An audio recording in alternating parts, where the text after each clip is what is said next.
Devo confessare poi che ho avuto anch'io veramente un periodo in cui da bello di balera, cioè non ero molto bello in realtà. No, allora mi ricordo con agghiacciante terrore che circolavo con una giacca di jersey blu con dei rivoltini azzurri qui filettati, occhiale nero e cravatta rossa con i titoli dei giornali in cima. Che Giuro, ho fatto anche questo. Ero molto giovane però. No, da questo periodo però viene tutta la mia conoscenza di canzoni, direi, d'epoca. E anch'io ho concepito un certo periodo in cui ho scritto canzoni di questo genere. È stata una specie di crisi, no? E una di queste è una canzone che, così direi, risolve un annoso problema, cioè quello che riguarda la mamma.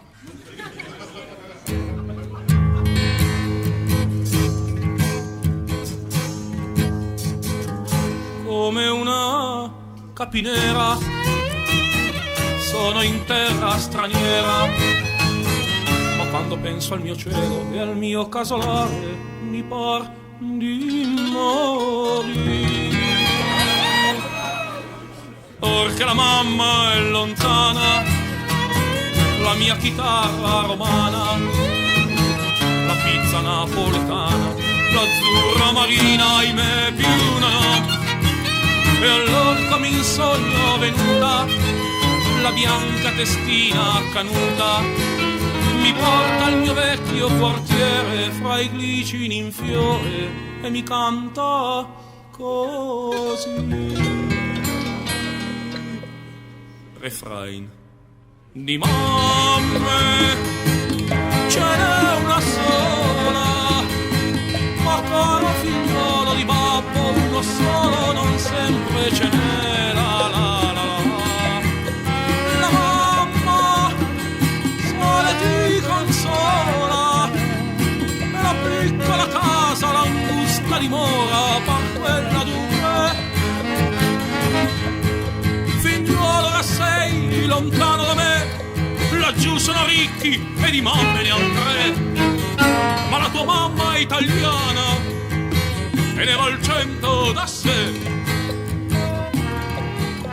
Seconda strofa che tira all'erotismo. Più d'una donna procace ha simulato l'amor con un suo bacio mendace, promessa fallace di un attimo sol.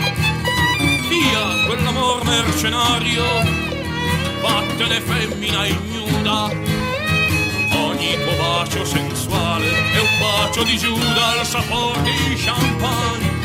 Che cosa cercavo laggiù? Fra azzurre sensuali a Bajur c'è tutto. Ritorno al mio vecchio quartiere fra i glicini in fiore e ti canto così. Everybody con sentimento. Le mamme sono tutte belle, anche se vecchie belle sono come le stelle che brillano nel cielo. Le mamme sono tutte bianche, sono curve stanche, io voglio tornare mamma da te. Se un dì me ne andai non lo voglio far più, io voglio tornare per sempre laggiù alla mia mamma italiana e non lasciarla mai più.